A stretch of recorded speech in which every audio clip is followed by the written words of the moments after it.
Been baseball cards where legends are born. He once cracked a box, the crowd lost their voice. Babe Ruth appeared like they had no choice. Trent and Drake making a podcast, talking about the hobby and it's built to last. From panini to tops, the stories get stranger. Welcome to the sky, it's the Hobby Hangar. I'm acting like I'm muted. I'm not. What a bop. God, Dude, every what's time I going listen on? to that, I just want to smoke a cigar and sit out by the fire and like wave an American flag. Yeah, I feel, of course, while the intro song is going, sold a little card on the eBay machine. Okay. What The can I real say? grind never stops kind of vibe. Dude, coming up in the world, I'm pretty much rich now, so drinks are on me tonight. I just sold a card for $8, so Bang, bang. You're going to make what, like $3 on it? Off if I'm lucky. Well, after shipping, I'll hopefully make about 46 cents. Yeah, that's the Okay, goal. there you go. The hobby, baby. It ain't, Dude, it's the hobby. it ain't called the living. It's called No, buy high, sell low. You know the drill. Oh, man. Special episode today. Yeah, it was very special for multiple reasons. We're going to be doing some learning. Learning about another sport that either of us know jack squat about. Correct. I don't Yeah, know. Do you know? Are you? So when it comes to basketball, so for those of you who don't know, we have a very special guest today. Some would say a subject matter expert in our field of basketball cards. But I know a little bit about basketball, very little. When it comes to basketball cards, nothing. Nothing. Effectively nothing. Similarly, I'm better at probably understanding NBA than I am MLB, even though I played a lot of MLB. Like the nuances of MLB still escape me, but NBA, my brother is super into NBA. He got me into the hobby, so like I know it through him. And like being a Houston fan, I'm like James Harden, Yao Ming, Tracy McGrady, and have my like list of 3 greats, and that's it. So I'm excited to hear what our special surprise mystery guest has to say. He can at times be streaming what on Drip and on Facebook now as well. Yep. You can catch him on both apps in the Facebook groups. Let's bring him in. Heck yeah. The beautiful, wonderful Coyte. Coyte, What's welcome. up, guys? Dude, you made it. How are you guys doing? So before we go any further, of course I'm going to do this because why not? It's also Coyte's birthday. Let's go. So Dude, not 35 never looked so young. If I'm Yeah, okay, So okay. good on you. Thank you. But no, it's an honor to have you here, Coyte. I know we chatted about it from the jump, but the fact that you're here, cutting out time on your birthday too, that's just awesome. Thanks for coming in and hanging out with us. Yeah, I don't work on my birthday. This is the most work I've done on my birthday in 5 years. So you guys are putting me to the task here. Like but work. We're gonna make it's it good. cool. It's good to be here. It really is. Hell Yeah. yes. Yeah, so Coyte, give the listeners of the largest, it's not, the most famousest podcast in the world, give us your backstory. How'd you get into sports cards? What is your origin story? Yeah, I think I have a pretty similar one to a lot of guys our age being in the mid 20s, late 20s, early 30s. Young men. The young men that we are. Yeah, the young guys that we are. No, I think I have pretty similar bringing into this. When I was a kid, I collected everything I could, go to the store, buy a box, go home, sort it by teams, put it in my plastic bin, whatever. And then got back into it when I got some grown-up money and just started buying stuff at the LCS. It's a lot of fun. So I was like, if I can find someone who will allow me to do this, which my wife does, I will continue to do it. And then from there, I was like, I really like opening stuff, but I get the same amount of joy opening for someone else as I do for myself. So I might as well turn this into somewhat of a side gig. The breaker secret. Yeah, exactly. I still get the same rush of opening a good card when it's for me or for anyone else, and I don't have to spend as much money if I do it for some other people. So, started doing breaking as like a side gig when I had a job that wasn't paying enough to survive. And then I found Facebook groups and found our boss. We have a shared boss, Jason. Through that, started breaking full time, and this might have been my full time job for 3 years now. Next month will be 3 full years of this being my full time job. So living the dream, baby. Yeah, it's been an awesome journey. Whenever you like everyone gets back into cards, like whenever you as an adult got back into cards, who was the like what are we talking like 2019, 2020? Who was the player? Like what was the onus? For me, it was like Trevor Lawrence coming into the league because he was Right. so hyped and it was post COVID. That was who everyone was like obsessing about. For you, Right. who was that like player? For me, it was LaMelo. LaMelo was, I mean, because I was living in Charlotte at the time. I'm from North Carolina. LaMelo's not a polarizing figure, but like coming out of high school, it was like this kid's a twerp. Like he didn't go to college, he went overseas. Like people had opinions about him, but his cards were crazy. Like I remember, for anybody who knows about basketball, you guys might not know what I'm talking about card wise here, but I was in a break, had the Hornets, hit a rookie revolution base insert of LaMelo, and those were going for like $130 at the time. And I was like, dude, that is absolutely insane. Because a box revolution was like $300. Now a box $175 and booms inside. So it's changed a lot since then. LaMelo was the guy. LaMelo was the guy. So and that was like right at 2020, end of 2020. Yeah. Okay. So coming from I'm a Topps guy. Rookie revolutions, assuming that's a common insert then? Oh yeah, very common insert. You're gonna get 3 a box. Like so then how much were the boxes going for? So at the time, I remember it so distinctly because Revolution had just came out when I was getting back into it, and I went to the store. I bought a box Revolution for $300. No guaranteed autos, just 40 cards, and like you'll get 2 numbered cards at best. I got a Sadiq Bey autograph. I know who that is. And I was like, yo, that's crazy. I got a Sadiq Bey card. And then I sold that for like $30, which that's a $2 card now. and I was like, man, this is a kind of addicting. Oh yeah. You get that rush and yeah. So question then. So just because like, I couldn't tell you too many. So funny enough, I've actually been to an NBA game more recently than a Major League Baseball game. But I will say this, still know little to nothing. So what are those boxes going for about today then? The 2020 ones are probably, I haven't looked it up lately. I'm going to guess $150. Yeah. Okay. Yeah. I mean, the new Revolution's a lot better because it has kabooms, but even the new Revolution isn't $300 a box. So dang. Yeah, how many players from that, like, and we didn't talk a ton about this last week, but like for each of our sports that were in the market and the timeline that any player is relevant is so different, right? Like baseball, right? You've got guys who are in the minor leagues, and then like you're buying their cards, and 3 years later they're pulled up, and you're still able to get a rookie card. Like basketball, where's that kind of like cut off? Obviously, we have guys from like 2011 and 2012, 2013, but like 3 to 4 years, usually someone's not performing, that they just kind of, those boxes start to fall off and that class becomes like, Yeah, I would say so. I mean, the 2020 class has held a little bit stronger because it has Anthony Edwards, it has Tyrese Halliburton, it has Tyrese Maxey, it has LaMelo. It has some guys, but I think what happens a lot in basketball is there's 60 guys coming into the league every year or getting drafted every year. And there's only like 15 at the most relevant guys retiring and or going out of the league, voiding a spot for them. Yeah, so there's not many spots turning over, and especially not many superstar spots. I mean, the guys who have held relevancy are guys who are like Kevin Durant, Giannis, Embiid, Jokic, guys who they are the team. They're like, the superstar, yeah. Right, and without them being on the team, the guys who are with them probably would not have the success or the hype that they do have.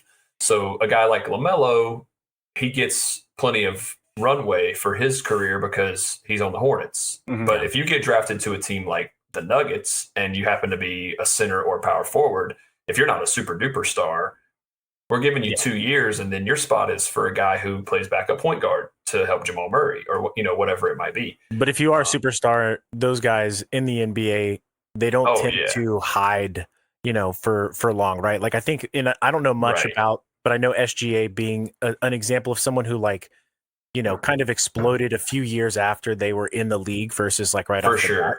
For sure. I mean, there are guys who it takes them a couple years to grow into their body because they're getting drafted at 18. They're getting drafted at 19. Kids, dude, they're kids. They are. They don't do those 4 years. 10 years younger than me. Like, what are we talking about? I mean, it takes them time to develop, but you pretty much know after a year of starting. If you get a year of starting and you're not averaging, 15 and shooting at 45-ish%, I mean, you're not going to ever be a superstar, most likely. Shea is a very different example because, I mean, Shea was in a bad spot at the Clippers. He wasn't going to get the run that he gets now. And now he's MVP, finals MVP, arguably the best player in the world. I don't always think that the MVP is the best player in the world. I still think Jokic is the best player in the world, but, SGA has obviously got a conversation to be had. Kind of a Baker trajectory, right? Like it sounds like he's drawing a comparison. Like, hey, new place, new I guess atmosphere where you're appreciated, where like they're pouring into you and building around you, and that turns into championship, or trying to get championships. Anybody who gets off the Browns, you're doing better. I'm trying to draw some comparisons here.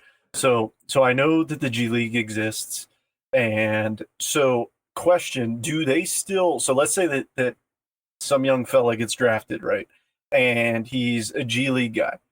Will he still have like cards and like Prism, whatever, everything like that? Yeah, for sure. Because I'm trying to make a comparison here to like Bowman when it comes to baseball with like prospecting and stuff. So like you can still prospect these guys, but I feel like the depth just isn't there like there is with baseball, where there's 4 levels before the major leagues. Yeah, I mean, guys, if you get drafted, you're gonna have a Donruss rated rookie. You're gonna have an Optic rated rookie. Like I can't think of a guy who got all those guys that get drafted go play G League the summer before the season starts? They'll play Summer League, not Summer G League. League. Yeah, G League. So G League, and listen, the NBA contract situation is something I keep my nose out of because my brain works in different ways. I don't understand it. But I'm relatively sure you get a 2-way deal if you go into the G League. So that means that you spend some time on the actual 15-man roster if you're needed. Like if they have somebody get hurt, you can go be called up. Or you have if you have a 2-way deal, then you play most of your time in the G League, which is what Bronny did last season. He was on the Lakers for the games that they needed a guy, but for the most part, he played in the G League. Practice and that's just to get reps. Like that's literally it is AAA basically. Yeah. So it's so funny. We might get dragged a little bit for some of these questions. Like, dude, Trent, do you know what basketball is? So let's say that like I don't know, like somebody gets hurt, right? Will they do like rehab in the G League? Yeah, sometimes. Not superstars. Not superstars. Like a guy, like if Damian Lillard just blew his Achilles, Tyrese Halliburton just blew his Achilles. He's not going to the G League. He's going to do his rehab either in a private facility, either with his private doctors or at the team facility, and then his first game back will be on the Pacers. It's not going to be like, who is it? Like I think was it Noah Syndergaard a couple years ago pitched in the minors after he got hurt. Dude, everybody does. Anybody I'm not a baseball guy. Yeah, people get their confidence back against the young dudes, right? I'm telling you, like I live in Salt Lake, and so Mike Trout, when he gets hurt, the AAA team for the Angels is right down the road. So the stadium fills up because Mike Trout's playing. Yeah. Yeah. So what is Summer League then? If does that happen every year and it's only young players, or do some veterans play Summer League? Summer League is a little different. Summer League is kind of like the preseason for the NFL. Okay. So, but like LeBron's not going to go play Summer League. Like what are you going to cut him? Like, Yeah. It's like a lot of those big QBs play 1-2 snaps at the first game. Exactly. Summer League is more like a final tryout for who's going to get added to the 15-man for the regular team. And like they'll put all their second-year players who weren't as good as they thought they were going to be, all the rookies, and then all the guys that they signed to like 10 days and they signed to 2-ways and stuff like that. And they'll just let them go play. And if you shine, because like Trent was asking about somebody getting hurt and going to the G League or whatever. If you have a Summer League guy who is going to be a guy, like Cooper Flagg, for example, just had some really impressive Summer League games. Wembanyama didn't play in the Summer League his rookie year, but if he would have had such impressive games that it was like, okay, we can go ahead and solidify this guy. Like he's going to be a guy in the league because the competition is that far down. It's almost like going back to college. It's going to like an all-star college team, basically. Yeah. And if superstars played in the G League, they would be scoring like legitimately the most medium superstar you can think of. I mean, I'm trying to think of a good name, right? Klay Thompson. He's older. If he played in the G League, he'd score 80 a night. Like he's that much better. Big Baby Davis. How many well, points let's not stretch it too far. Oh So- my gosh. kind of diving more into cards here. So obviously football with Panini has very similar sets and everything. So give us a brief rundown of like the top tier basketball card sets. Okay. I mean, I kind of call it the big three, and I say Optic, Prism, and Select. I think that's the big three for basketball. Prism basketball, in my opinion, this could be an opinion that everyone listening hates or that you two disagree with. I think Prism basketball stands further ahead in basketball than any other card set stands in its sport. Prism basketball compared to Optic basketball is night and day for the same exact card. I mean, and I know Prism is like the standard of, I call it mass produced because it's not flawless, it's not immaculate, it's not National Treasures, it's not Noir, but it is Flagship retail product, right? It is the flagship retail product, and a gold Prism rookie is like it will shock you, the number. Oh yeah. They will shock you. I've seen it. So I will say this. I'm kind of a Panini expert myself. I broke a case of Panini Prism baseball. You did. I was in there, dude. How was that? That was crazy. Absolutely. This is a family friendly podcast, but I would love to just let it rip right now. That's all I'm gonna say. Dude, that took me over 3 hours not looking at any base. Insane, dude. Did it Insane. take you longer because the cards are unlicensed and there's like who Yes. you know, like what That, this I city mean, or that also just like, I mean, this is where it falls on me, just not knowing the sets, not knowing the parallels. Like, oh, is this numbered? Is this not? You know, is this a short print? Is this a variation of some kind? Like, I think that had something to do with it. But at the end of the day, it's still over 1,000 cards. So yeah. Trent, this might surprise you.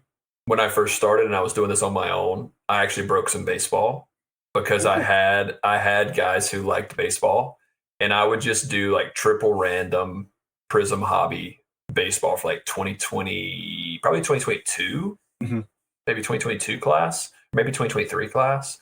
That is one of the worst products to sort on the market. It's So, up there I mean, with me for Topps Chrome basketball. dude, I mean, just it for is like, terrible. I mean, just for, I know you guys can't see. These are just like the numbered cards and autos. I have two of these. Yeah, that's It was and the value is like it's you can't do anything about it. But I will give Panini this. Like very rarely give Panini props, but I will give props where they're due. For the price point for baseball, it's a decent value. I mean, it's it's under $200 a box, I think, or it's a couple $100 a box for 3 autos. Like that's there's the hope. happy There's range. hope for us then, is what you're saying, on the other side of the hill. Like when they lose that license, that we could get Prism at a reasonable cost, even if I don't know. licensed. I mean, I don't know it, because the thing is, like, but the problem. So here's the issue with baseball, at least, and you guys might run into this with Panini. They don't have the licenses. Maybe it's a deal with the MLB Players Association, but they cannot print cards of current players. There's a few exceptions, but it's all prospects and it's all retired guys. I did not know that. That's the case with Topps football, and part of the reason why we're not going to get 25 Topps football is because they overprinted and represented existing NFL players with a contract with the NFLPA in their products in 24, and that there's some arbitration happening, and they were only supposed to have X number of the players, right, that are in that rookie class. Everyone else is out of the league, like veteran, old veteran, for all Topps products that football has released. Yeah, I'm a big proponent of staying away from unlicensed. If you come to my stream, anybody who's a customer of mine over and over, I just don't like unlicensed because I feel like the value is never increasing on an unlicensed card. From release day until the next unlicensed product comes out, it's just going to go down, I feel like. Yeah. So and people are going to argue against it, but it's the honest truth with very few exceptions. Right. There are very few exceptions. With like an autograph of a rookie QB that doesn't have the hype right at the moment, that goes up. But any just numbered card or rookie card, I mean, I give away Prism baseball blaster packs all the time on my stream. just because there's like 2 numbered cards per blaster, which is not bad for a blaster. And like you can get Mizorowski or Skeens, and it's like, okay, that's cool. You got a $5 card for free. That's awesome. It's not like that card's going to turn into a $500 card one day. Like, well, okay. So that's where the exceptions come in, because like, I mean, I already know that somebody was getting ready. They're listening, on Wednesday or Thursday, and they're typing there. But Shohei Ohtani's rated rookie autograph is worth X thousand. That's Shohei Ohtani. Yeah. Okay. Yeah. Here is the challenge though. Like I used to think similarly to you, Coyte, and like I didn't want to touch it. The shift that happened for me was understanding that the next 8 years for football will be Topps products. Yeah. And so looking in the past at other changes in licensing and quarterbacks, I think Joe Montana has a rookie card that's technically unlicensed, but it's still his true rookie card because they had a shift that year. Like, my belief is that a lot of these for this year, for 24, and now there won't be any for 25, there will be a grandfathering into the public perception of what licensed is, because those products like Topps Chrome, Finest, they will carry the license and continue to be sold as now licensed product. So at some point you'll look at, your licensed CJ Stroud Prism rookie and your Arch Manning, Prism rookie, and they look the same, but one is licensed and one isn't. I think that will get blended together in a way because it's so long, because 8 years is a long time, like 6-7 years from now, Topps Chrome will just be Topps Chrome and no one will notice. And you know what I think Topps did a great job of with some of the basketball sets because I mean, basketball's my first love. It's what I break the most. I do end up breaking some Topps basketball stuff. Well, basketball was also the first example that anyone in the market had seen where the flagship premier player only signs autographs with the company that's not doing licensed cards. And that's what I was about to say is what they did a really good job of is a lot of like Wembanyama autographs. It's like him with the back of his jersey, just his name. Mm-hmm. And he's like, or it's like him from the side. It's not an action shot where like the Spurs is so noticeably missing. Right. It's just a blank shirt. Right. Because like if you're just talking about a guy who's a straightforward like headshot like this and his jersey is blank, it's like, dog, what are you wearing, a penny? Like you wearing a penny right now for this picture? Mm-hmm. But with an action shot where it's like the side or his back where you can still see his name, it doesn't look unlicensed, which I think is a great way that they kind of adapted to it. Yeah. Blended in. And like Wembanyama autos, that is an exception. That's a Shohei auto exception. Yeah. I mean, CJ, and now for this last Jaden, all that class, all those guys. Someone asked this question, and like this question to me was what made me always just say like, well, I'm actually not sure which one I would want, but like if you had in front of you, let's see, who's the number one like card to chase? Is it Flag right now? Is his stuff actually out in the market already? Not, but in the Bowman sets, I would say 24-25 is still what you're chasing because they haven't started the season yet. Who's the player? Who would be the player that like Jared McCain? Okay, so let's say Stephon Castle, but he doesn't sign. Well, okay, Stephon Castle then. That's a great example. So Stephon Castle, Panini licensed, Prism, black 1 of 1 non-auto, and Topps Chrome autograph gold vinyl. Superfractor. Sorry. Oh my God. Please don't shoot me. Listen, I'm putting it again. Superfractor, right? Like, which of those would you as a collector actually want to have forever for your PC, or like, which one actually would mean more to you as a collector?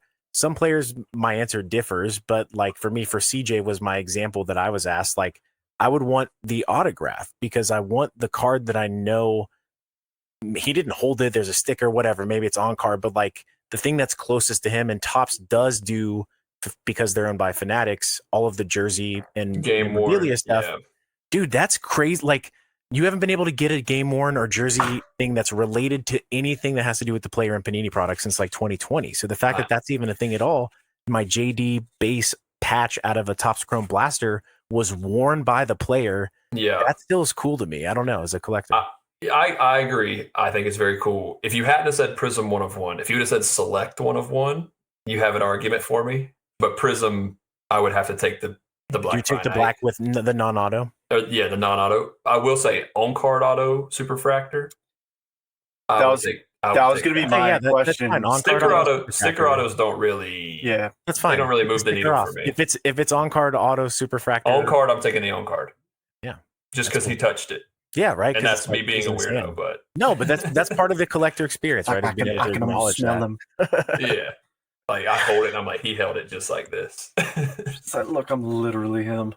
No, that's a fair argument because I mean, I feel like when you get to the point where that was where my tipping point was too, is like because I know that a lot of Panini stuff sticker auto. I mean, I know we kind of went away from this, but the point that changed it for me for being cool with like ripping unlicensed is a product that I actually, all right, I'd say it's in my top 10 for baseball products. It's called Panini Prospect Edition. I know that the pitchforks are coming up, but hear me out. $100 box, 6 autographs, every other pack has a numbered card. Like when you toss that into a break, like I do that every week with the multiverse case breaks. I toss 2 of those in. Why? Because yeah, we've got repacks galore with huge hits, but there's only 12 boxes in a case. Some people are going to go empty-handed. You got consolation prizes. It's a consolation prize. Yeah. It's a good like safety net for people who are about to drop, $109 on a spot. Worst case, like, hey, you might hit a Mizorowski auto, you might hit a Skeens auto, you might hit a Jackson Merrill auto. Like you might hit some autos of these cool dudes. So it's like, all right, that doesn't sting as bad. Because I mean, Topps is not like a blaster. You're lucky if you get a numbered card. You're lucky. Yeah. So, and I'm not a math guy, but there is some sort of math thing that we're like, there's a meeting point where the price of the product and the hits make up for all the unlicensed portion. Mm-hmm. Yeah. If it's $700 for 2 autos out of an unlicensed product, miss me. Yeah. But if it's $300 for 5, okay, we can work with that. I feel like it's a 1-to-1, $100 per auto. Like that's at least so should baseball be standard, yeah. With a strong list for sure. They used to be like that with licensed stuff. Contenders is like 5 autos for $200. Yeah, it's like okay. That's why I like Resurgence for Todd. Like I'll never build a whole break with Topps products. I'll have a mix of both, but it's like, hey, there's only the quarterback teams are going to hit out of that box, or maybe you get like that's with football, like you could get an Xavier Worthy or Brock Bowers auto and like be kind of happy with it. But like at the end of the day, you can pull 3 autos out, like a redemption and an RPA and a card, and then we get 1 auto out of the Don Russ Optic hobby box that we're opening, right? It just doesn't. And I will say the last 2 releases for Panini basketball, Obsidian just came out last week, and then Silhouette, which Silhouette's not my favorite thing because of the price being insane. But Obsidian. Hobby only Obsidian? Yeah, so far. There's going to be an international hobby in a couple weeks. But Obsidian veteran patches are all game worn. The rookies still aren't. Cool. But all the veteran patches are game worn. So there are some pretty cool chase cards in there. They're pulling open those bins they got at the headquarters. They're emptying out everything. Dude. And the Silhouette, everything's game worn. So it's very cool. But now Silhouette, it should be, in my opinion, Silhouette's a $500 product, and it came out on Panini website at $1,100. So you're missing me a little bit with the price. Yeah. But it's still cool to see game worn. It's cool to know that this isn't just something where like you see that picture of Adrian Peterson where he's got 20 jerseys on. Yeah, it's like player worn. Like if it tells me game worn and it's like from the finals in Silhouette, that's super cool. Or like this, like a booklet where it's like a matchup. They wore these jerseys this night. That is so cool. Super cool. So Mosaic basketball. Have you ripped any? Did they make Mosaic baseball? I probably haven't touched Mosaic baseball since like 2022. Okay. Mosaic basketball. This is my peeve with Panini, right? Understanding like they have the license for football and basketball, but 1-to-1, the products are not always the same. Right. Mosaic for basketball this year, I saw RPAs. I saw patches in the product. I saw Logo Man. I saw did they put Kaboom or another case hit? They got stained glass, have micro mosaic, and they have color blast. And color blast in Mosaic. That's crazy to me because we don't have that same like case hit roster. But did you like this year's Mosaic? Because we'll get a version of it for football, like from a design perspective. We'll get that version in like 2 months. Yeah, I think Mosaic is up there top 3 product of the year for me. Honestly, it was a little expensive. It's like $500 a box, which is not terrible. But what they did was they went from 150 cards. You got 10 packs, 15 cards per pack, and there were 8 base cards in every pack. Not to include the base rookies, but 7 base veterans in every pack. They cut it down to 3 packs, 20 cards per pack, I believe, or maybe 15 cards per pack. And there's like 4 base. And So the base loaded packs. It's just a loaded, yeah. And then they got, like I said, they got the Logo Men, the Chase, they got Color Blast, they got Micro, they got regular stained glass. It's a very good product. Now, the only thing, we've seen this for the past couple of years, the auto list for 24-25. I mean, I've opened a couple cases of Mosaic, and like maybe we get 4 like really good autos. Everything else is going to be a $30 auto. But other than that, I mean, the numbered cards, you get 8 numbered cards in a box. Like 2 or 3 a pack. It's actually kind of crazy. It's a really fun product. I'm very excited for football's version. I think footballs will be even cooler if they do the same layout, because usually football has an extra auto in a Mosaic back in the day, because Mosaic basketball last year was only 1 autograph. So if they do a similar loadout where they do like 3 autos and 1 mem, that's going to be footballs is going to be loaded. If we could get mem, I'll be happy if we can get mem at all in Mosaic, because we've never. I think at this point mem is going to be in most Panini products because they don't have all the guys. Yeah, and they need to get rid of stuff. Makes sense. Yeah, they got to dump those jerseys. I have to give it to Panini, and I know Trent's not a Panini guy. Especially after yesterday, man. Listen, if Topps can make a case-hit card that looks as good as a downtown and like say they do, it's a home field advantage. It looks better. Dude, Hey, you guys like cartoon Drake, do you want to do the podcast and get Trent out of here? you guys like cartoon images. I prefer real life images. That's okay. So, you guys will grow up one day. Photogenic and tell me how you feel. I'm not sure a Color Blast is best images in all of sports cards. Color Blast is not a cartoon. Color Blast Blast is not, but a downtown is. Fair. Downtown is like and I have something on downtowns later, but I'll save it for our segments. Save it first. So I want to give us a quick transition into something. So here's the big thing that I've learned from Drake, and I'm assuming it's pretty similar. You briefly touched on it, but it seems like the big general chase, I should say, is silver rookies.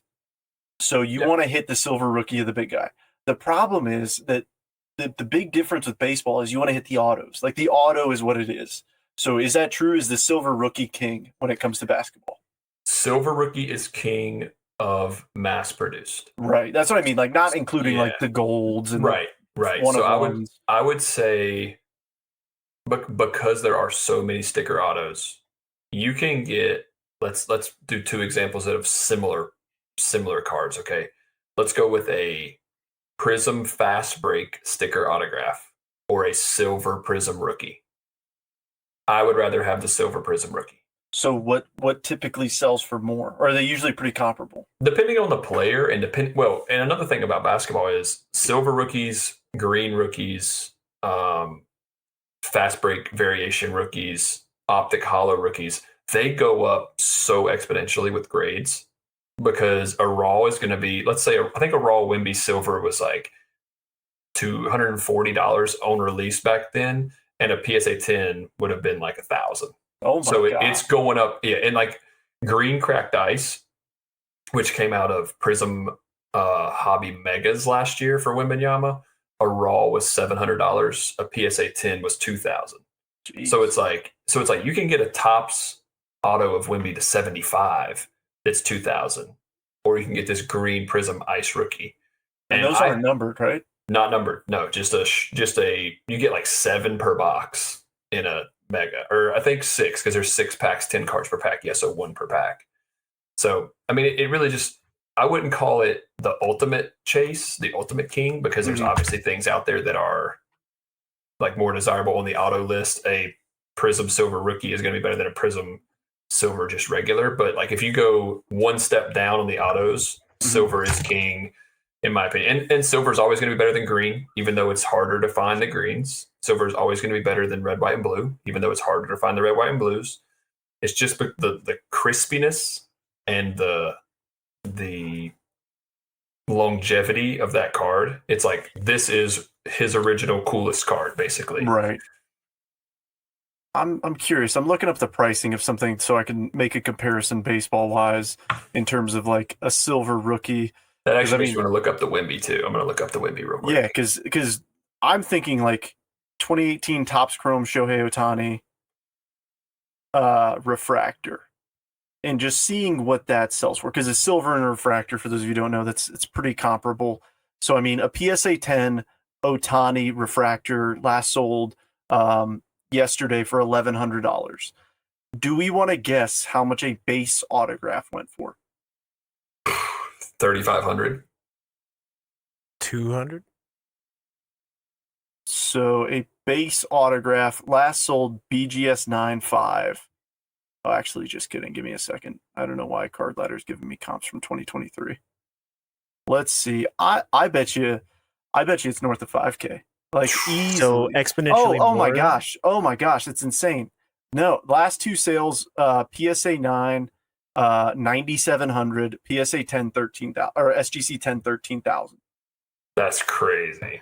That's the complete inverse of football, because football will do the opposite and say like a JJ McCarthy rookie Prism Silver auto will do less than a JJ McCarthy Prism Silver in the PSA 10. I can almost guarantee it. That just blows my mind. I'm going to double check myself. Yeah, because to make sure. Like I said, in baseball, the auto is king. Mm-hmm. Now, to be fair, like there are certain exceptions to that.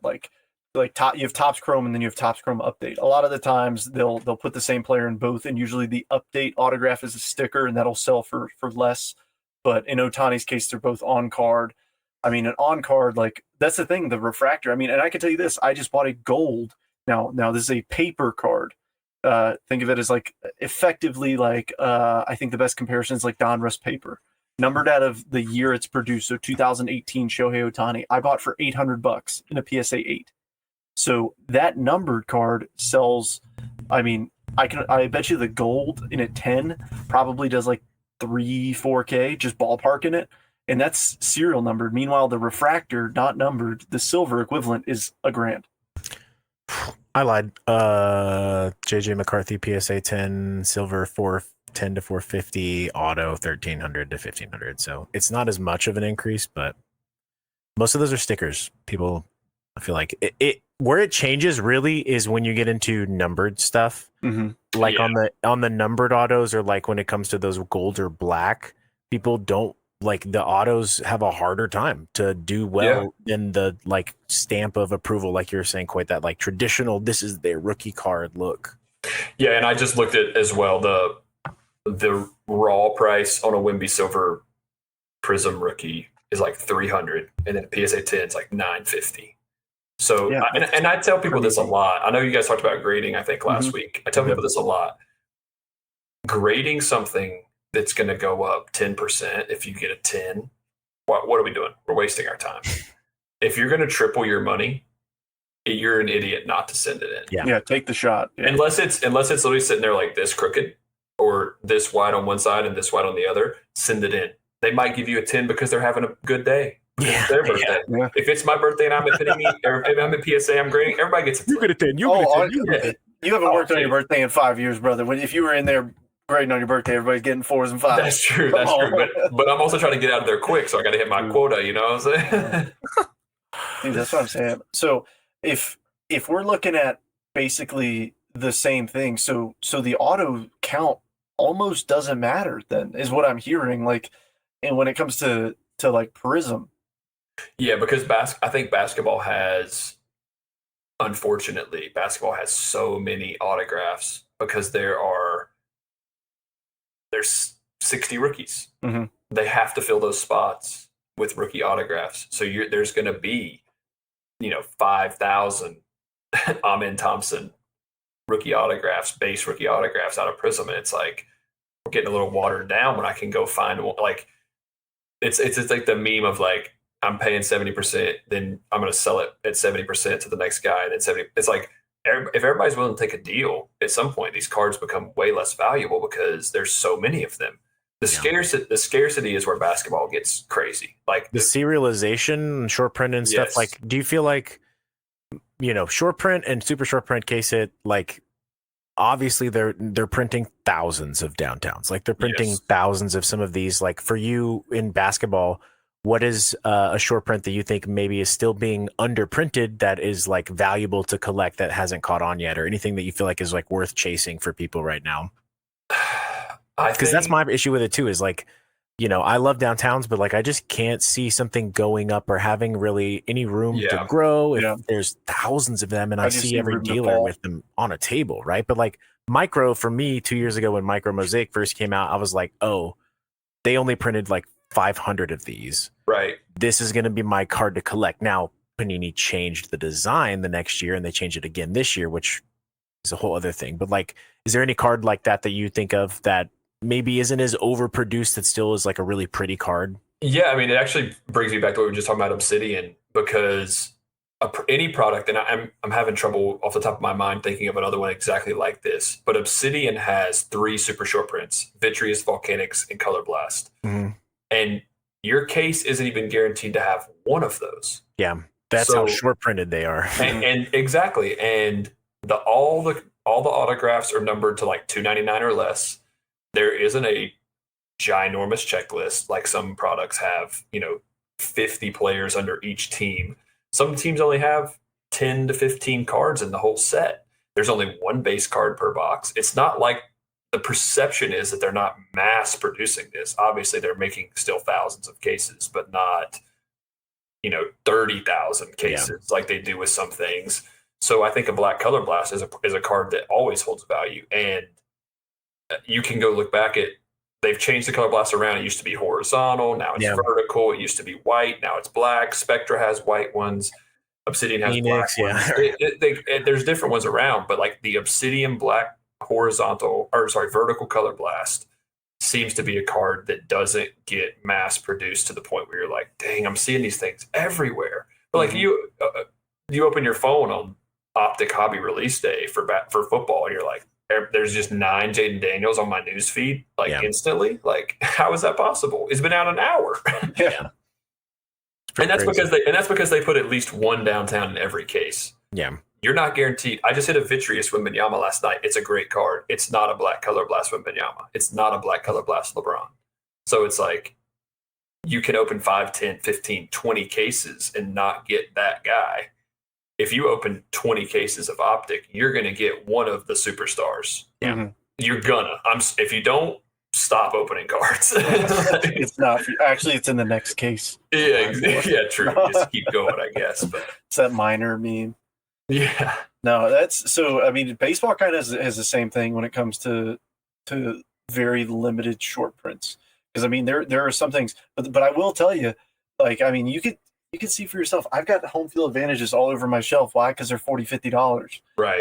But the thing is, like, a downtown, even a downtown that's mass produced will cover the cost of a box, right? Most of the time. And the lowest you're gonna is $200. Like that's the lowest you're gonna see on a downtown. And that's how it kind of is the older days of stained glass for Mosaic. Yeah. Like I had a glitch case of 21-22 Mosaic Hobby. We got a stained glass out of every single box. None of them paid for the box. Ooh.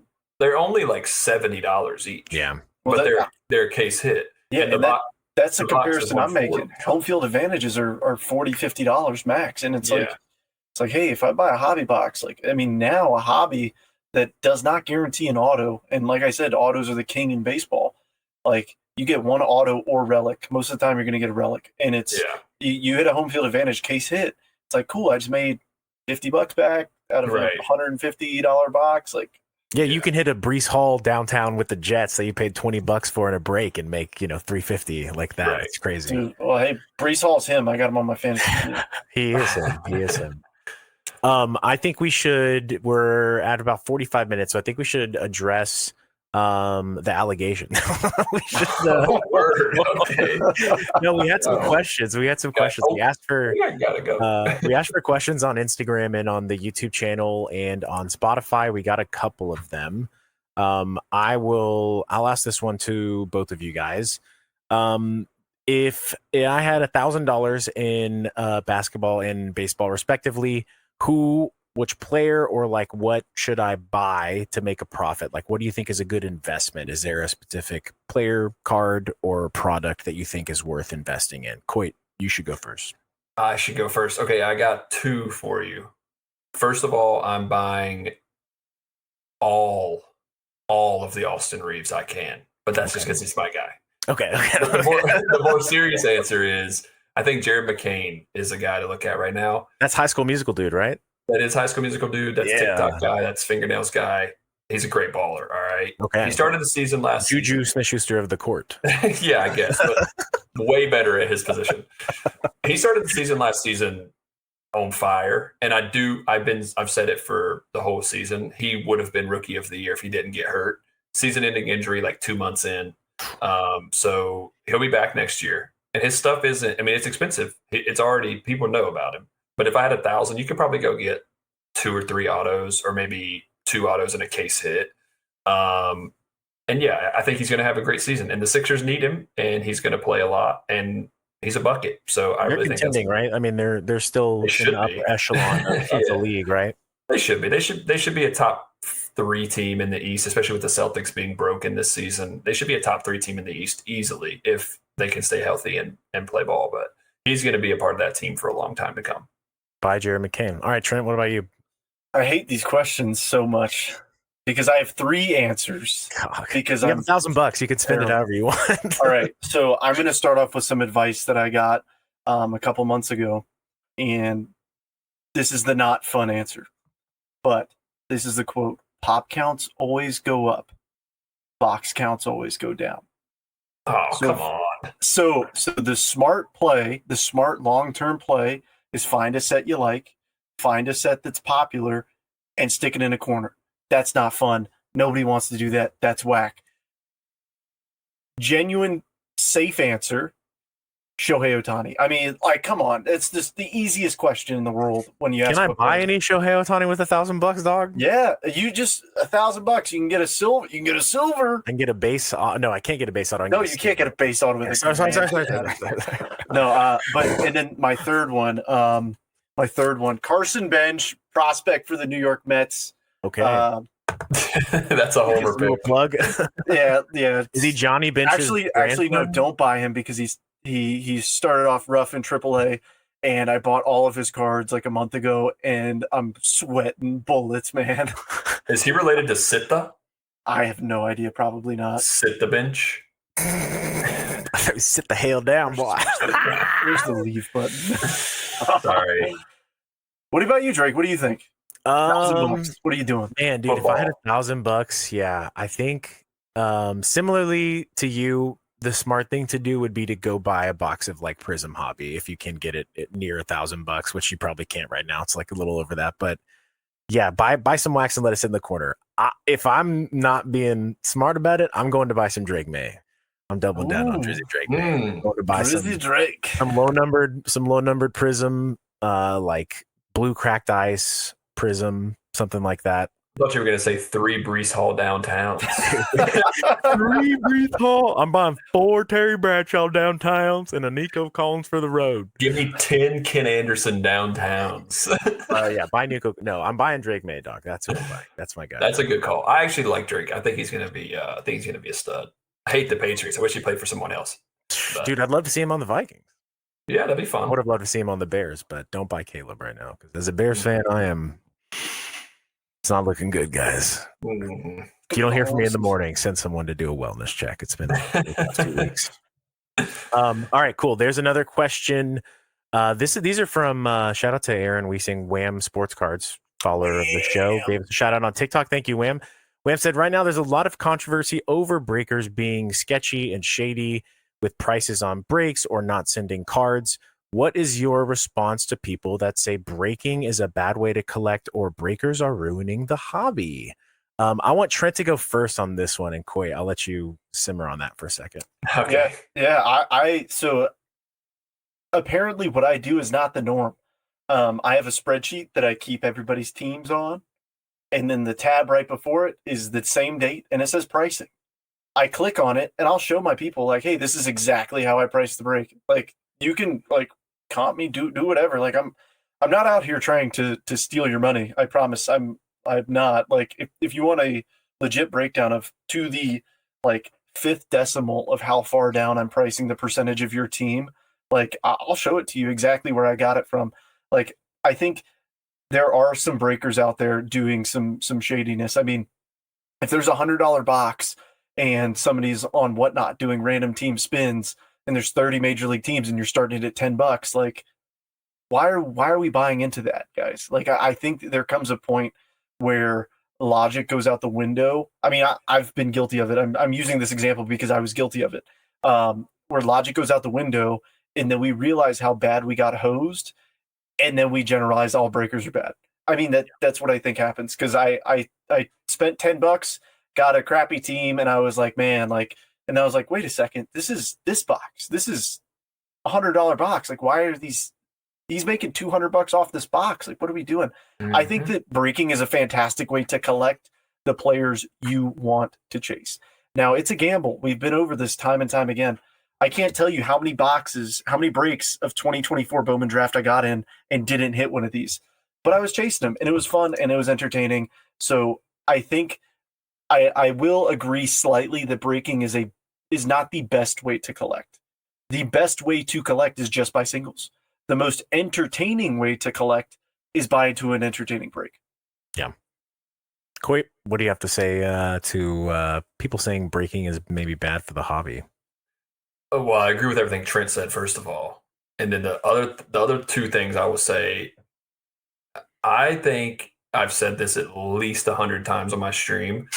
I would rather have 30 guys who all like a different team than guys who want to come gamble, because you can have a guy who will come in and buy 15 teams out of a 30 team break and hit nothing, and he loses astronomically, and it makes me feel bad because that was never my intent. I would rather you come in, buy the team that you're going to be happy with whatever you get from them.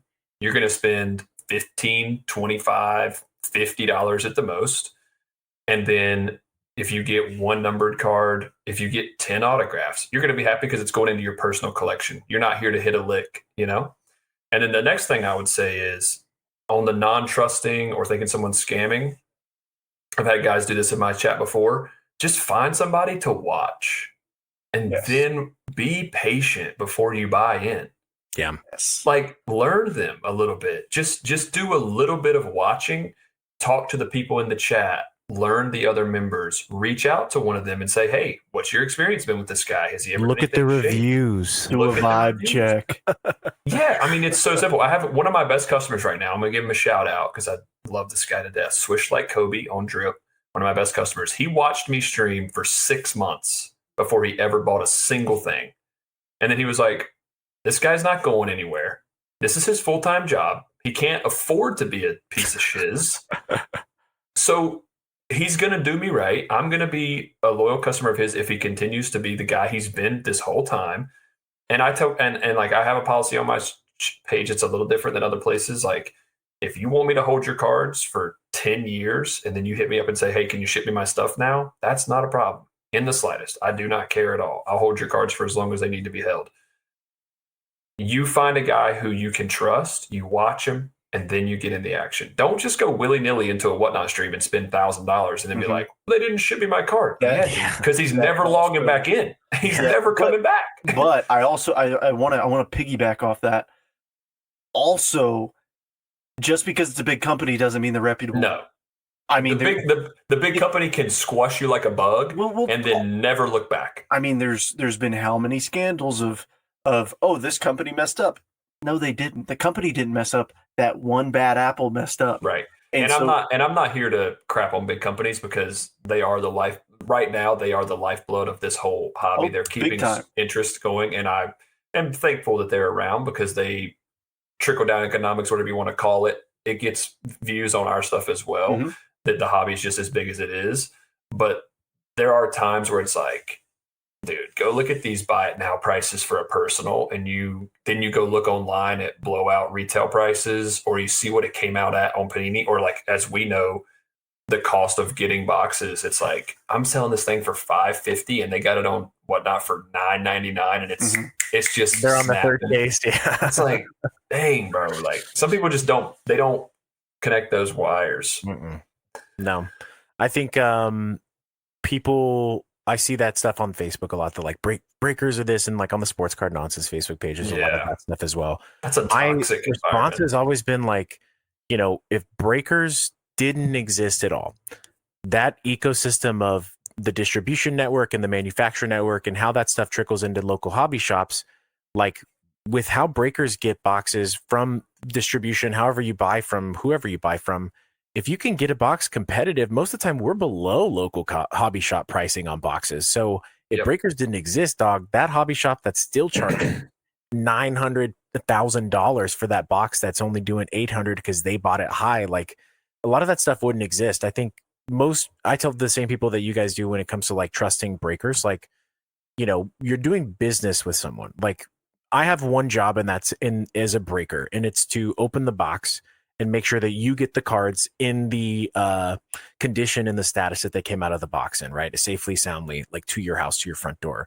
Like that, if you don't know that someone's going to do that and you've never met them before, like why would you ever spend your hard-earned money with someone that hasn't earned your business? That's my question. Like make breakers earn your business, right? Whether it's a first-time discount, or I know you do that quite on your streams, like $15, $10 off sometimes, first-time discount, like, hey, come get in. But get to know your breaker and look at the reviews, because people don't look at the reviews. And if you go look, if I've ever seen a single review on a page of a breaker that says, I did not get my cards, this wasn't in there, this, that, for me, I'm out. And like, if there is one and the breakers responded, like whatever, like people can have bad reviews on purpose. But I'm saying like legitimately, there's a trend a lot of times on these big accounts, and you can see it if you just pay attention to it. Absolutely.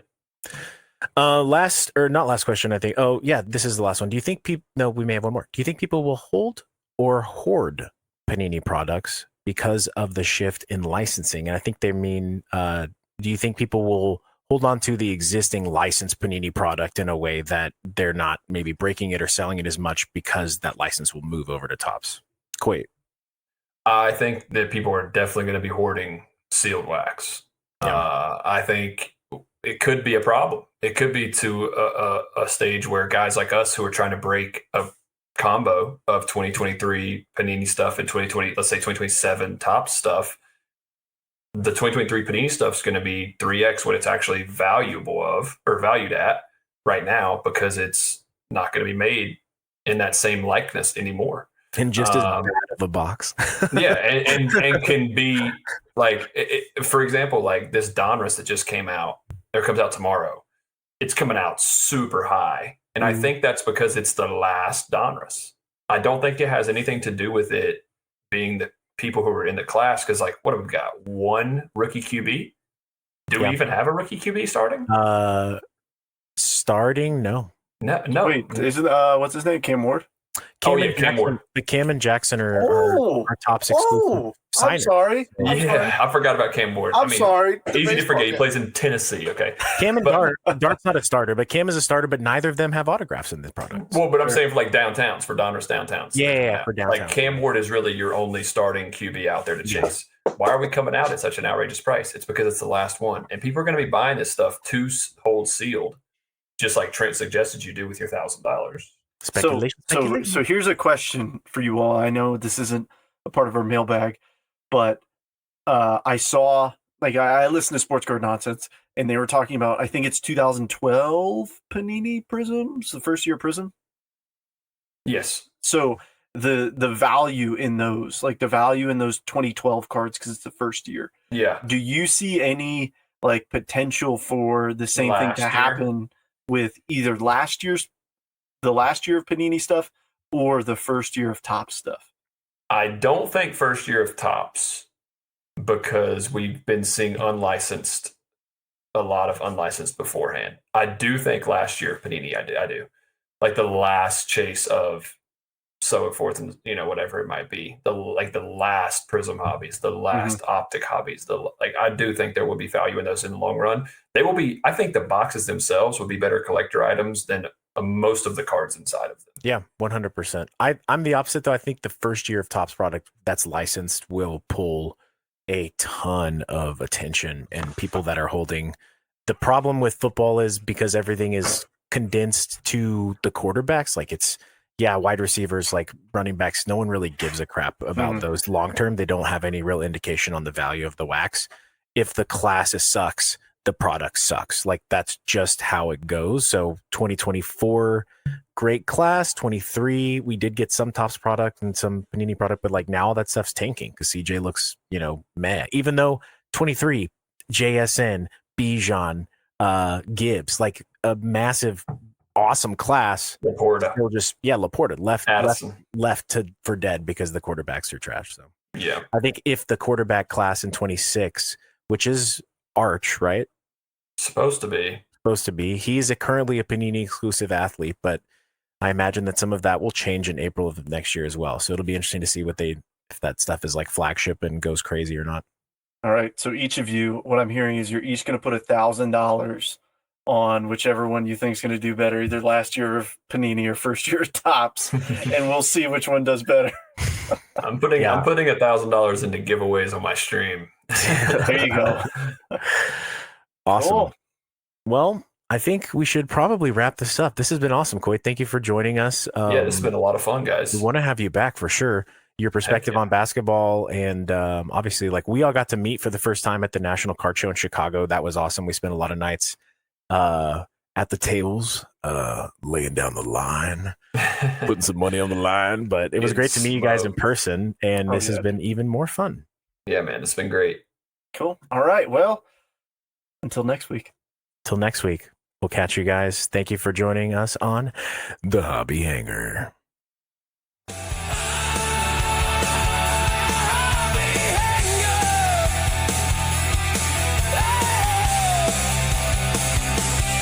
Drake breaks football like a runaway train.